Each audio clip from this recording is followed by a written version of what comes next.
Vamos dar início então à sessão de abertura e para isso convidava a tomar lugar o Presidente da Direção da UDIPS de Lisboa, o Dr.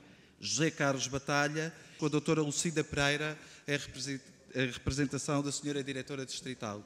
Os últimos tempos têm sido marcados por uma forte contenção e contração económica, e os tempos que hão de vir seguramente serão tempos difíceis, e também por um estrangulamento que tem afetado as empresas, as famílias, com o natural e consequente empobrecimento da sociedade e do país. As instituições particulares de solidariedade social, e não nos cansamos de o dizer, têm tido um papel crucial, um papel fundamental, não só como instrumentos para a realização das necessidades das pessoas e das famílias e dos grupos sociais, particularmente os mais vulneráveis, mas também e com maior evidência na estabilização e na otimização dos níveis de coesão social e na manutenção da paz social. A União Distrital de Lisboa, preocupada com a evolução socioeconómica do país e com a importância da resposta que o 500 milhar de IPSS que representa podem dar às comunidades que servem neste Distrito de Lisboa, quer hoje com figuras de elevadíssimo prestígio que por esta mesa vão passar, quer hoje refletir e debater a sociedade portuguesa no horizonte temporal 2020 e nos eixos da família, da natalidade, da saúde, perspectivar o papel das instituições de solidariedade social. A reflexão e o debate sobre a melhoria das políticas públicas implica associar tal desígnio a um caminho e a uma estratégia, e teremos assim necessariamente de falar de sustentabilidade. Os desafios que a Estratégia Europa 2020 preconizam, assentes em estratégias de desenvolvimento social local, pretendem-se integradas e multissetoriais. Salientamos então uma visão que todos temos de ter estratégica sobre o desenvolvimento local. Por sua vez, preconiza-se assim cada vez mais a dimensão da territorialização da sua intervenção. Com base nesta assunção, salienta a importância do trabalho integrado em rede, fundamental para a criação de novas soluções, soluções sustentadas, soluções participadas e soluções incorporadas num planeamento local. Desejo a todos votos de um bom trabalho, sempre, como tem sido sempre, com uma visão construtiva de esperança no futuro. Muito obrigada. Iniciando já o primeiro painel com o tema A situação atual e as perspectivas de futuro. Para compreendermos e para perspectivarmos o futuro, temos que perceber de onde vimos. Temos que nos situar naquela que é a nossa realidade, concretizar quais é que são os nossos problemas e então identificar os próximos desafios. Uma das questões que nos colocou alguma curiosidade foi perceber qual é que seria o burden of disease destas doenças no peso total das doenças. Quando pensamos nos fatores determinantes, sabemos que eles não têm causas de morte atribuídas, como, por exemplo, sabemos que não existe uma causa que é codificada como sendo por tabaco. Ninguém morre por fumar, mas morre pelas doenças que estão associadas. Ora, com base neste estudo da literatura, em que conseguimos fazer o estudo de quais as doenças associadas, estabelecemos que elas ocupam quase, como são cumulativas e são transversais aos outros programas, ocupam a maior proporção de peso de causas de morte no peso total das causas de morte em Portugal. Ou seja, temos aqui uma oportunidade de intervir naquele que é um estilo de vida, que é uma opção. E este é determinante em muitas das causas de morte associadas às pessoas que morrem antes dos 70 anos. A primeira Assembleia Mundial do Envelhecimento já foi há 32 anos. E o primeiro Programa Mundial sobre o Envelhecimento já foi há 32 anos. O caminho que se tem feito nesta matéria é grande, mas há muitas coisas ainda para fazer. E já em 99, a Organização Mundial de Saúde transmitia a preocupação sobre os mitos sobre o envelhecimento. E um dos mitos sobre o envelhecimento é de que as pessoas idosas não contribuíam para nada. A verdade é que nós também já sabemos, pelo menos desde essa altura, desde 1999, há 15 anos, que é possível envelhecer com saúde. Há cerca de 12 anos, em 2002, aparece o conceito, de facto, de uma sociedade para todas as idades, uma sociedade para todos. Na verdade, este conceito que aparece fundamentalmente na segunda Conferência Mundial do Envelhecimento de Madrid, gera este documento do Active Aging da Organização Mundial de Saúde, que, curiosamente, em todas as folhas, tem mãos a aplaudir.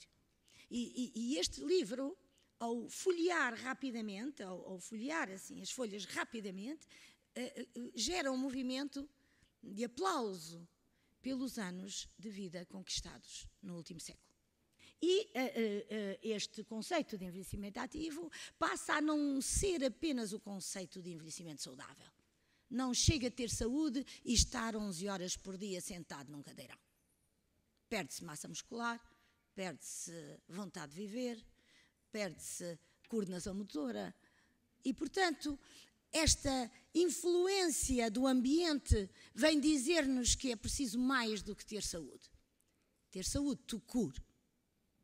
É preciso participar, é preciso que a sociedade considere as pessoas mais velhas como gente e é preciso que haja algum sentimento de segurança, que não sejamos trastes velhos a quem as pessoas dizem que já podem ir descansar. É possível, em vez de dar um chocolate, dar uma maçã. É um gesto simples e é um gesto que nós ainda não nos habituámos a fazer. Nós situámo-nos na defesa, no reconhecimento e na defesa da dignidade da pessoa humana e da pessoa toda e de todas as pessoas. Nós somos o setor solidário, não apenas social, mas solidário. Bruxelas ainda não compreende o que é o setor solidário. Bruxelas compreende o que é o setor social. Mas há aqui, de facto, uma diferença, que depois, no final, vou outra vez retomá-la. Se nós fôssemos economia social tout court, se fôssemos economia social, repito, assim, tal qual, nós teríamos que ser, ou deveríamos tender para a autossuficiência. Nós somos setor solidário. Nós preocupamos-nos com todos, mas porque todas as pessoas são pessoas, mas privilegiamos os mais carenciados, os mais necessitados, os mais excluídos. Não para que continuem excluídos, mas para que sejam integrados na sociedade. Caracteriza um bocado este mundo do setor solidário. A capilaridade, a subsidiariedade, a solidariedade. São as três grandes características deste setor solidário em Portugal. Se encontrarem um chocolate ou uma maçã, escolham a maçã. Muito obrigado.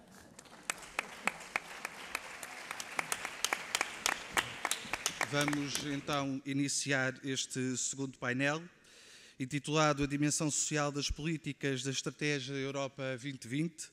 Eu, quando falo em diálogo estruturado, tenho um conceito que tem a ver com algo que é um método permanente de governação. Não se trata de uma auscultação periódica ou feita aqui e acolá.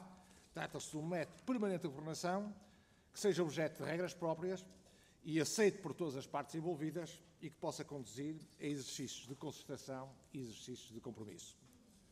Não vejo, portanto, o diálogo estruturado como a realização de um ritual desprovido de conteúdo, mas sim como uma parte fundamental de uma nova forma de governar complementando aquilo que são os mecanismos da democracia formal. E aqui convém fazer uma distinção. Se a democracia formal é um terreno de confronto natural entre maiorias e minorias, sabendo que as minorias anseiam um dia serem maiorias. No caso do diálogo estrutural, as coisas passam-se de forma diferente. Neste caso, não se fala em vencedores nem vencidos, mas sim numa atitude de ambos no sentido de atingir um ponto de equilíbrio que leve ao tal compromisso. Aqueles que pensam que a força do poder político atual provém única e exclusivamente da legitimidade democrática, eu penso que se enganam. Essa é uma condição necessária, naturalmente, para exercer o poder político, a legitimidade democrática, o voto, mas eu tenho para mim que essa legitimidade será também e cada vez mais consequência da capacidade que revelarem de se relacionar com outros centros de poder que existem nas nossas sociedades. 2020 strategy was a vision of your compatriot, Mr. Barroso, who will end this mandate in some weeks. And I think this vision of smart, inclusive, sustainable growth is, of course, a very positive vision. And we have to thank him to have developed strategy and debates among the Europeans on that. Now, of course, due to the crisis that hurts the European Union so heavily, much heavier, in fact, than the rest of the world, we should not accept that these very beautiful ideas just stay ideas. And they have to be reality. Because today, what we see today, unfortunately, is that we see that we have a jobless growth. The productivity is higher than the growth, so the result, it's even if we have a slow growth, in some countries we don't have enough job creation and increasing of unemployment.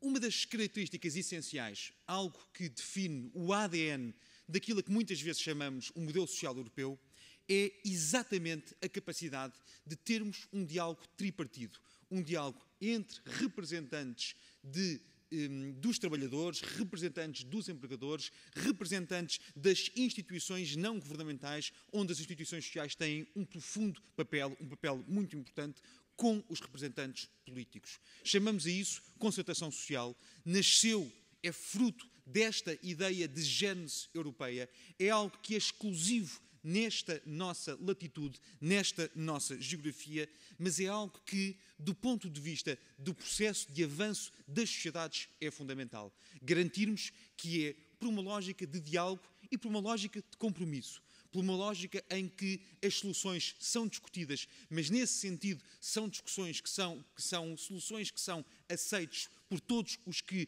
querem, com capacidade de compromisso, participar nesse diálogo, é algo que dá uma marca única da Europa ao mundo e é algo que faz efetivamente avançar a nossa sociedade com uma qualidade, com uma coesão que não seria possível de outra forma. E por isso mesmo, enquanto europeus, eu acho que é algo que nos deve honrar a todos nós, porque é um modelo que foi construído em exclusivo nas nações da Europa. A coesão social em Portugal, durante 3 anos difíceis, resultou em parte, na grande parte destes dois fatores. Das reformas que foram feitas em estreita articulação com os parceiros sociais, isto é, privilegiando sempre o diálogo e a concertação social, mas também por via da enorme tenacidade e da importante resposta social que é prestada pelas instituições sociais em Portugal e que, do ponto de vista do Governo, sempre tentámos proteger, nomeadamente do ponto de vista da sua sustentabilidade e do ponto de vista de uma capacidade de diálogo mais estreita que tem de existir, de uma mudança de um paradigma que muitas vezes existia de termos um Estado tutelar sobre as instituições sociais para passarmos a ter um Estado parceiro das instituições sociais, que sabe reconhecer as dificuldades destas instituições e que tenta, a par e passo, encontrar respostas em diálogo com essas mesmas instituições. Só com estes dois diálogos é que ganharemos o futuro. Um futuro mais sustentável, um futuro virado para 2020. Muito obrigado a todos.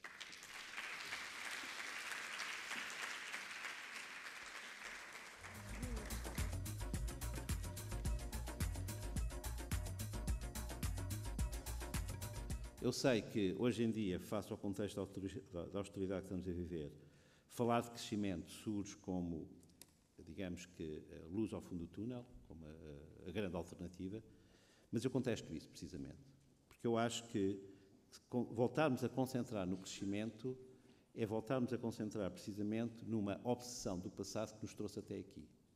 E, portanto, é regressar ao passado. E, portanto, não me parece boa ideia, nem me parece muito animador, que a Estratégia Europa 2020 seja tão obsessivamente centrada na palavra crescimento. No entanto, eu penso que continua a ser muito mais interessante remeter para o conceito de desenvolvimento sustentável, nesse caso, e ter em conta nesse desenvolvimento sustentável 8 dimensões. 8. E essas, sim, deviam ser, na minha opinião, as pistas decisivas para a Estratégia Europa 2020. E que são segurança económica e não crescimento económico, coesão social, embora, obviamente, com a necessidade de definir o que é que entendemos por isso, valorização ambiental e não simples preservação ambiental, diversidade cultural, ou seja, a necessidade absoluta das questões cultural e do respeito pela diversidade estarem inscritas nas estratégias para o nosso futuro, coesão territorial, ou seja, a importância de explicitarmos na Estratégia Europa 2020 a necessidade de ter em conta o desmoronamento e a destruição do mundo rural, o congestionamento e a descaracterização do mundo urbano, com as suas guetizações, e o desaparecimento previsível de zonas ribeirinhas, litorais e insulares com as alterações climáticas. Para mim, de facto, a economia social tem um papel muito importante. Aliás, a economia social teve, desde o início, uma forte ligação ao movimento sindical. A economia aparece, neste momento, com uma importância, e aqui já foi salientada a parte da manhã, uma importância muito grande em termos de emprego, e a economia social, emprego na área social, mas também emprego na área produtiva, e às vezes ignoramos essa dimensão. E também como resposta na área social, mas também resposta na área económica. E, portanto, o que é que se vai passar no futuro está muito ligado àquilo que vai ser a atuação da nova Comissão. Bem, e aqui um grande ponto de interrogação. Temos um comissário, um novo Presidente da Comissão, Juncker, que é um democrata cristão, que tem demonstrado alguma preocupação nestas matérias. Temos um novo quadro comunitário de apoio, os novos fundos estruturais. Vamos ter uma comissão a partir de 1 de novembro, talvez. Bem, vamos ver o que é que vai acontecer nestas matérias e em que medida é que, de facto, as matérias sociais ganham algum realce e a Estratégia 2020 passa a ganhar, digamos, a ser um objetivo e os fundos estruturais passam, de facto, a estar ligados à Estratégia 2020. Há bocado foi dito para Portugal, os fundos, a Estratégia 2020 passa a condicionar ou a estar ligada a toda a utilização dos fundos. Vamos ver se isso vai acontecer de facto.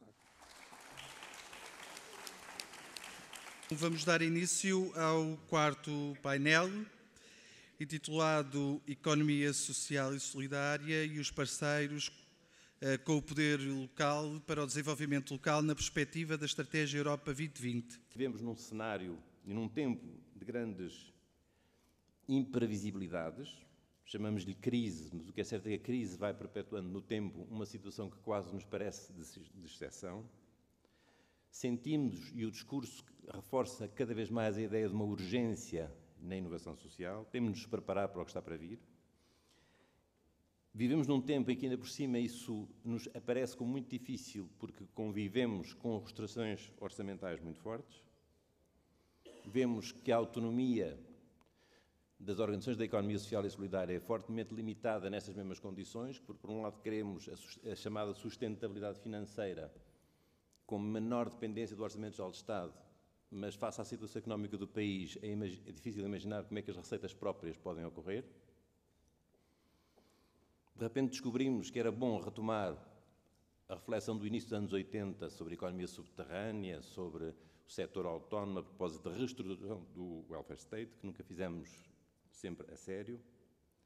E, por outro lado, vale a pena levar a sério aquilo que a Estratégia Europeia 2020, não é necessariamente aquilo que ela contempla, mas a preocupação que aparentemente está por trás e que nos procuraria, enquanto portugueses, ver o sentido do Tratado de Lisboa quando define a coesão territorial como objetivo e as implicações que isso tem para a nossa forma de agir localmente.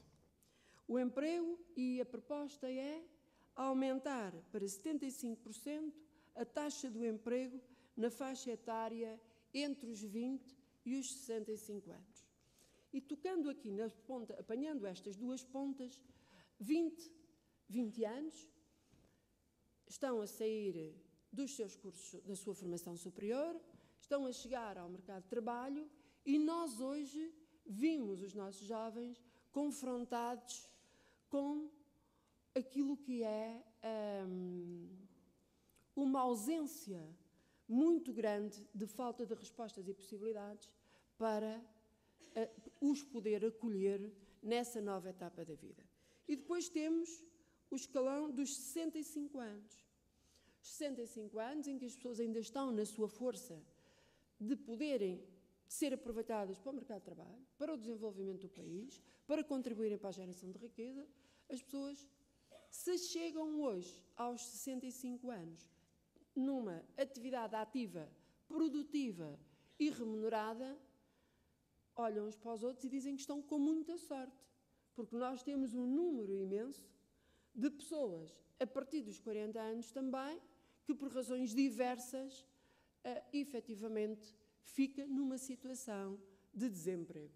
Acreditamos, perante o gigantismo dos problemas, que o indivíduo não faria a diferença e nunca seria capaz de resolver aquilo que o Estado um dia teria de resolver por si. Por sua vez, fomos massacrados por crises e o Estado, também ele, acreditou que alguém no seu lugar, no caso a União Europeia, haveria de resolver os nossos problemas. E as instituições transnacionais, algumas, como sabemos, não democráticas e nada transparentes e muito gananciosas, acreditaram que os mercados iriam resolver aquilo que elas e os Estados e os indivíduos não eram capazes de resolver. Contanto passa a outro e não ao mesmo, os problemas ficaram por resolver e muitos deles tornaram-se ainda mais complexos. Nós, enquanto povo que temos o orgulho de dizer na nossa identidade histórica e cultural que somos um povo de marinheiros, sabemos também, porque aprendemos isso dos velhos marinheiros, de que, seguindo as mesmas cartas, nós chegamos aos mesmos destinos. A intervenção do Fundo Social vai centrar-se em 2 grandes programas operacionais que vão cobrir as 3 zonas de convergência, Norte, Centro e Alentejo, chamadas zonas de convergência. Essa terminologia já foi abandonada, agora são zonas menos desenvolvidas. Portanto, as 3 regiões menos desenvolvidas.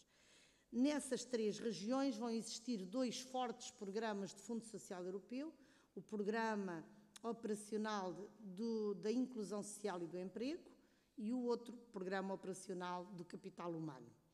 O do capital humano vai cobrir toda a área da educação, instrução, formação inicial, formação contínua, formação avançada, portanto, todo o conjunto de formações certificadas. O Programa Operacional da Inclusão Social e do Emprego vai apoiar as intervenções, como está referenciado nos objetivos, trabalha 2 grandes objetivos, o da inclusão social e do emprego, o do emprego apoiando todas as intervenções de empregabilidade, destinadas à empregabilidade. Primeiro ponto, a constatação da importância, diria, fundamental e fulcral da economia solidária e social. A economia, como indica o próprio nome, deveria ser a arte de alcançar uma adequada administração da casa comum, que é o mundo inteiro. Não são palavras minhas, são palavras do Papa Francisco, na exortação apostólica Alegria do Evangelho.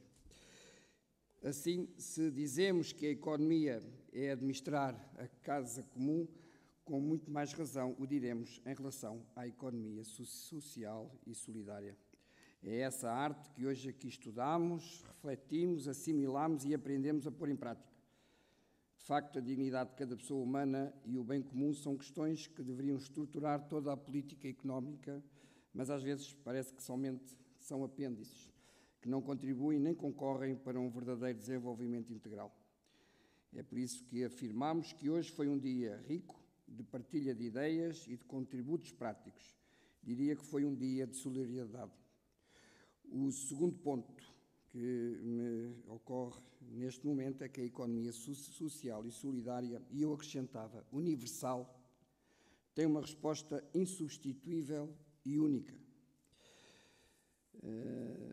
Os desafios da e na Europa são enormes, incomensuráveis, em que cada dia nasce uma nova realidade, eu diria uma nova surpresa, e nós queremos estar na frente, na vanguarda de respostas sociais, solidárias e universais. Ao setor social e solidário é-lhe pedido uma estratégia própria e intransmissível. Não termos medo de apresentar e defender a nossa identidade, a nossa especificidade, aquilo que nos é mesmo próprio. Um terceiro momento é um momento de agradecimentos àqueles que por aqui passaram hoje como oradores convidados, agradecimentos aos participantes, a todos nós. Certamente saímos daqui mais enriquecidos, com mais vontade em delinear uma estratégia social e solidária e universal. Agradecimentos ao ISCTE, que já vai sendo um parceiro muito ativo e empenhado nestas causas. Um agradecimento especial à direção da União Distrital das Instituições de Particulares de Solidariedade Social de Lisboa. E, se quisermos, pegar no exemplo da manhã, podemos levar já daqui uma estratégia. Troquemos o chocolate pela maçã. Bom trabalho e mãos à obra.